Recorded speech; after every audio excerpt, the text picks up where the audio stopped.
Excellent. Good morning, guys. Thanks for sticking with us. My name's Pat. I'll try and make this pretty quick and painless, the Q&P. Want to talk for a second about a laboratory at the University of Alaska Anchorage. Many of you are familiar with, some of you may not be familiar with. It's the Applied Science, Engineering, and Technology Lab. It's a shared instrumentation facility, and it's available to everybody in this UA community and community partners. My name's Pat. I'm an assistant professor of chemistry at UAA, and I'm the manager of Asset Lab.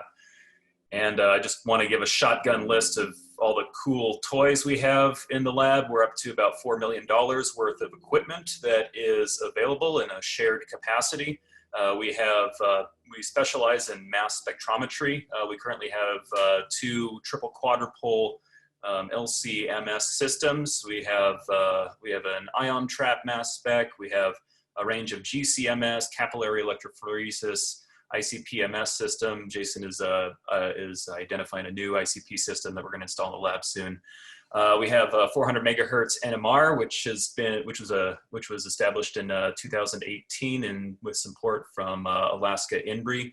And I'm going to highlight the capacities of that for the crowd, but I also want to mention some other cool toys that we have. We have spectrophotometers for water analysis. We have total organic carbon and total organic nitrogen analyzers, infrared, UV vis, and other refractometer and other sample preparation and other equipment and resources. So I wanted a chance to talk about those last two, but just a quick slide to show that we have a lot of cool toys that are available. This is a 400 megahertz proton NMR spectrum. One of the big goals that I've been focusing on with Asset is trying to bring analytical capacities to the research community that are easy and quick and require a minimal amount of supervision and require a minimum amount of background in chemistry, because I know that those often can be barriers to collecting data. So this is a 400 megahertz proton NMR spectrum of one of my graduate students' muscle tissues. She's able to get extractions done in a matter of about an hour with 24 samples. She is able to collect a proton spectra in about 30 minutes. And then we have, and then the bioinformatics core was able to support some software called Canonics that allows you to profile it. This particular sample had about 28 metabolites. We're able to get those in a matter of minutes. And this software has been very user-friendly, I want to clarify. And again, the goal is an undergraduate student with minimal background in chemistry and minimal supervision can prepare, analyze, and report on a metabolomics data set.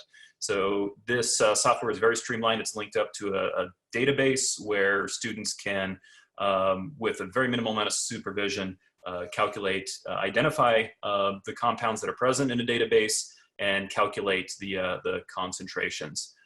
So this is a spectra showing an overlap of several different metabolites that were identified in a muscle tissue sample.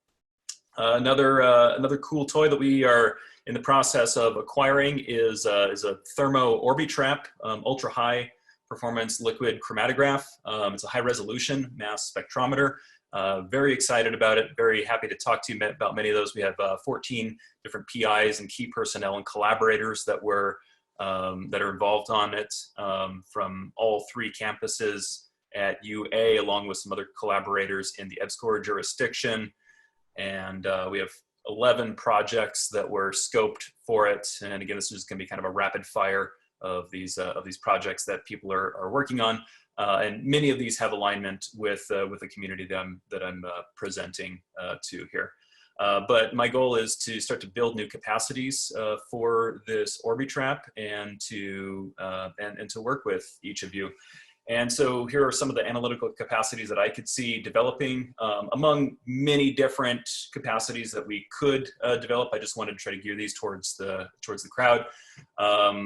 Primary metabolites, complex lipids, biogenic amines, bile acids, and steroids, oxylipins, short chain fatty acids, along with fine isotopic patterns for stable isotope tracer analysis or stable isotope probing, and other compound-specific analysis. This new instrument has sensitivity in the sub-part per billion region. We've been able to get on the femtogram level of sensitivity for an injection onto the column. So it's very sensitive. It has the capacity for both non-targeted and targeted screening, which is a qualitative and a quantitative.